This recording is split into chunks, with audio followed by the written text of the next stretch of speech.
साल था 712 ईस्वी। भारत उस समय दुनिया का सबसे समृद्ध देश था। यहाँ की मिट्टी में सोना उगता था। लोग ज्ञान और धर्म में गहरे रचे बसे थे। राजा, संत, किसान, व्यापारी सब अपने अपने धर्म और कर्तव्यों में रमे हुए थे। ये धरती शांति की धरती थी, लेकिन कोई इसे देख रहा था लालच भरी नजरों से। दूर अरब की भूमि से एक सिपाही भारत की ओर बढ़ रहा था। नाम था मोहम्मद बिन कासिम। उम्र केवल 17 वर्ष, लेकिन उसके इरादे उम्र से कहीं ज्यादा खतरनाक थे।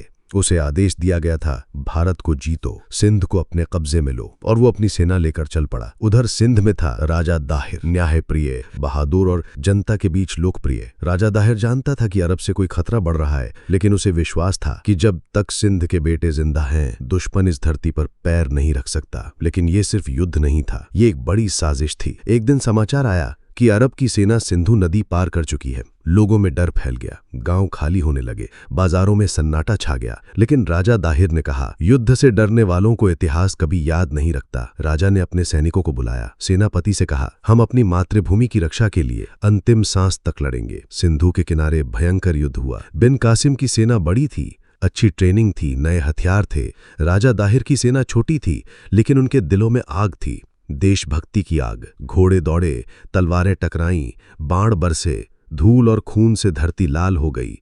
पर राजा दाहिर डटे रहे। उन्होंने कहा, हम मिट जाएंगे लेकिन झुकेंगे नहीं। कई दिन तक युद्ध चला, लेकिन अंत में बिन कासिम की रणनीति भारी पड़ी। राजा दाहिर शहीद हो गए, सिंध हार गया। भारत की धरती पर पहला सफल मुस्लिम आक्रमण हो चुका था। सिंध पर अरब का कब्जा हो गया, लोगों को बंदी बना लिया गया, मंदिरों को तोड़ा गया, औरतों को गुलाम बनाया गया। भारत को पहली बार लगा कि हमारी शांति अब हमारी कमजोरी मानी जाएगी। लेकिन यही वो क्षण था जब भारत ने खुद को बदलना शुरू किया। राजपूतों ने तलवारें उठाईं, गुर्जर प्रतिहारों ने अरबों को रोका, बप्पा रावल, नागभट्ट और पृथ्वीराज जैसे योद्धा उठ खड़े हुए। सिंध हार गया था, लेकिन भारत हार मानने वाला नहीं था। इस हार ने हमें सिखाया कि ताकत सिर्फ हथियारों में नहीं होती, बल्कि एकता, साहस और संकल्प में होती है। आज हम उस इतिहास को याद करते हैं, नफरत के लिए नहीं, बल्कि सीखने के लिए, कि अगर कोई हमें कमजोर समझे तो हम उसे अपने पराक्रम से जवाब दें। भारत पर हमले हुए, लूटा गया, तोड़ा गया, लेकिन भारत आज भी खड़ा है, मजबूत, सशक्त और आत्मविश्वास से भरा हुआ। क्योंकि भारत सिर्फ एक